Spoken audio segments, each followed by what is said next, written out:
Hello and good morning. My name is Cody, also known as Just Two Eyes. And today is going to be another movie review. I'm going to talk about Hot Fuzz. Hot Fuzz, love the movie. Comedy gold, which I've said before.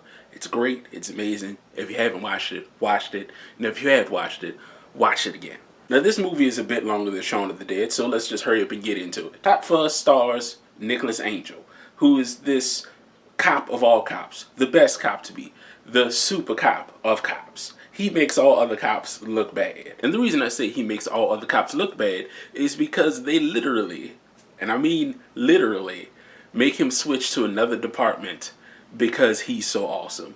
Because crime is so low and things are going so good, all of the cops feel like, what's our purpose? What are we doing here? Some people are probably losing their jobs. Some people don't have anything to do. And they figure if they get rid of him, crime will start to get back up.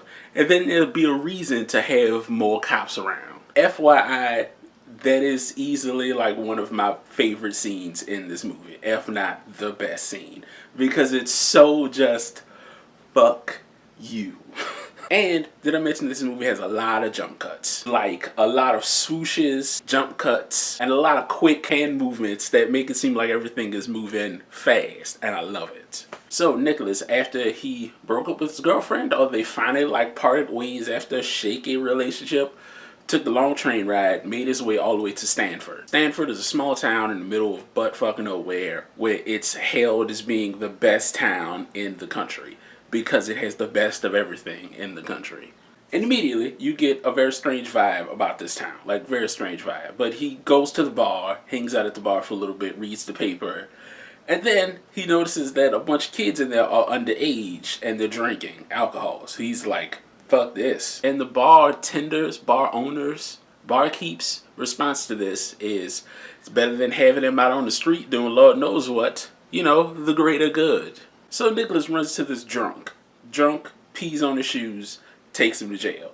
The next day, he finds out that the drunk is a policeman, or a police officer, or a constable, whatever the word is. And not only is he a police officer, but he just so happens to be the police chief's son. So now him and Nicholas are teamed. And everything seems honky-dory. Everything seems kind of slow from Nicholas' point of view. Like, man, this nowhere life is boring. But then they get invited to a play after Nicholas has been introduced to everyone in town. And then, soon after the play, Romeo and Juliet were the actors who play Romeo and Juliet in the play terribly, might I add. Like, even for acting, that's bad. They get into an accident. They swerve off the road. Somehow both their heads get chopped off in the process. Oh, and before I forget to mention, Mr. Skinner. He's my favorite character in this whole movie. I love this man. I love everything about this man. I want him to be my best friend. I want to be him. I love this man. And he is basically like, you know, I'm a killer. I'm a slasher of prices at my grocery store. He just so happens to show up at the crime scene and know who the people were who died, even though the information didn't get out at the time. This guy is like, you know, bruh, come on. Come on, if you are not the bad guy, I don't know who is. You're literally telling me you're the bad guy. So as Nicholas is trying to explain that this might not be an accident, the two detectives, Mustache and Mustachier, they don't believe Nicholas. This is an accident. Accidents happen all the time. For some reason, they really do in this town. A lot of accidents. So as the movie progresses on, two cops, including the third cop who talks to a dog, for some reason, they come across this guy who has a gun that he probably shouldn't have. And that conversation goes on. And then they find out he has a lot of guns that he shouldn't have. And then inside this garage or like shack or whatever full of weapons, there's also a mine, a sea mine. And he's like, don't worry, it's not active. And he hits it and it starts ticking. But of course, it doesn't go off, but it's funny as shit. Now, we skip ahead a little bit. They're at the bar celebrating the new bringing of all the guns. And you know, they get fucked up. They get shit-faced, drunk, wasted. But there's one guy who's even more shit-faced, drunk, and wasted. They bring him home. He gets killed. Well, yeah, now the movie alludes that there is a murderer about and he's killing people. And now Nicholas is even more suspicious. He's trying to find out all these other pieces of why accidents are happening.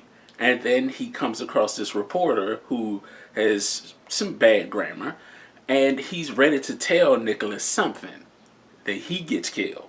And the night before, when they were drunk and shit-faced, and after they brought the guy home before he got killed, the team, they decide we're going to watch Bad Boys. We're going to watch Bad Boys and Point Break, two of the best buddy cop movies of all time, so to say. Because Nicholas, for some reason, has not watched like an action cop movie, which is kind of strange. And the two cop buddies have kind of a breaking up moment of like, you're stupid, we don't want to talk right now. But then Nicholas like starts to put together some more of the clues of, wait, this is happening because of this person died because of this person was connected to this, and so on and so forth. So of course the two buddies, they reconnect, they start to like try to put pieces together, and it's a nice little scene.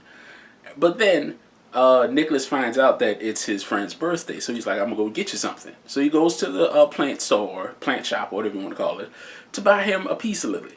Very nice. And in the midst of him about to buy the peace lily, the store owner, she tells him basically everything that he's been missing. He's been putting together the clues, and she's been putting in the spots that makes it all come together, basically. And as he's about to go back to the car to get some paper to write down, you know, everything that she said to have a witness report, she gets killed. This time he sees it, chases after the guy. For some reason, the guy is impossibly fast, like really, really fast. And then as Nicholas is trying to explain to the rest of his cop buddies that, yeah, murders have been going on, nobody believes him. Everybody's like, no, it's crazy. And then Nicholas talks to the police chief, and he's like, I can prove it. I got all of the evidence that I kind of need. I can prove it. So who does he go to? Mr. Skinner, the grocery store owner who slashes prices and everything else. And he throws all of this evidence at him that's just like, wow, he has him, but then he doesn't have any actual hard evidence on him. And it kind of just flips everything on his head. He goes through a little slump. He's feeling sad. He's feeling like, oh man, I thought I really had this. Something still feels off. And then he gets a little hint, a sign, something that makes all of it kind of piece together again. Then he goes to the police chief, and the police chief tells him, hey, why don't you just take a break? This is driving you crazy. Go and relax. It's all right. As soon as Nicholas gets back to his abode, his place, there's a tall guy dressed in a hood, dark hood, just like the killer is, and they get into a fight. And Nicholas pulls off the hood and finds out that it's the slow store clerk who works for Mr. Skinner. So then Nicholas decides it's time to confront this. It's time to see what's going on. So he goes to the graveyard because he found out that's where all of the people are. Because he found out that it's not just one killer, it's a group of killers. And it just so happens to be the founding people of the town, like all of the old people who basically run everything to make the town what it is. So he confronts them. He says, why? Why did you kill all of these people? And the reason they killed all of these people is for petty, cheap, sad reasons. Nothing of what he put together early in the movie has nothing to do why these people died. Like, that's two whole separate things. Like, on his side, it was suspicion, it was intrigue, it was like land value and all that. But really, they killed the people because they're bad at a play, their house looks messed up, and they have an annoying laugh. Like, that's why they killed as many people as they have, because of little problems that they have. And Nicholas also finds out that the police chief is behind all of it. He's the mastermind. He's the leader of this cult. Why? Because his wife, who he loved dearly, really wanted the town to be perfect. She really tried hard to make the town what it was. Then she got into a tragic accident. And the way he decided to cope with this tragic accident is to go crazy and kill anybody who doesn't make the town perfect in his wife's, image or honor or whatever. So Nicholas tries to escape, and then he finds out that his partner, his best friend the whole time, is a part of it, but not really. He knows what's going on, but because he's stupid, just like all of the police force, who just believed anything that they were told, he was like, no, they're not really doing that. It's just blah, blah, blah. And Nicholas is like, fuck, bro.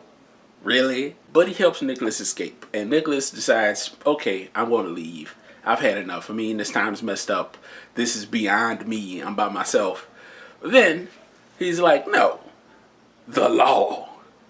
la la. So then Nicholas comes back with a fucking vengeance. Like, he is kicking ass left, right, and center. And then, once again, the buddy cop duo get back together, and it is like the greatest, longest shootout ever. Nobody dies, because, you know, that would kind of ruin it.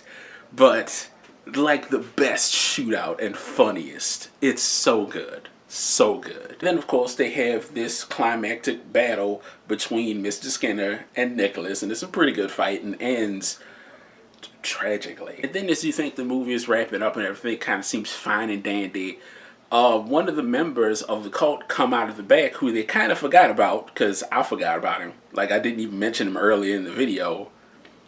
Surprise. He comes out and they get into the little altercation and he falls back on the sea mine. And then it blows up. But all in all, everybody is fine. Nicholas has finally found his place, because at this point now, London, the office where he came from, where they kicked him out of, wants him back, because it's like, hey, we made a mistake and we kind of need you back because we realize without you, we don't know what the fuck we're doing. He's like, no, I'm good. Thanks. Okay, bye. And I know I talked fast and I like jumped a lot. But that's because this movie has a lot in it. Like, Shaun of the Dead had like its pieces. Like, it had like 4 or 5 like actual scenes where things happen within, and that's easier to talk about. This movie just throws a lot at you, and you have to watch like 2 or 3 times to really pick up on every little thing that happens. So that's why I'm talking as fast as I am, and I have left so much out. But I didn't want this video to be like 20 or 30 minutes long of me telling you everything. But it's worth a watch, trust me. But that'll be that. So if you like what I'm doing, you want to see what else I'm doing, I make new videos on Saturdays and Wednesdays. Not every Saturday and Wednesday, but on Saturdays and Wednesdays. These are the last 2 videos that I did. Check them out and let me know what you think, because I'm always interested to know. So, yeah.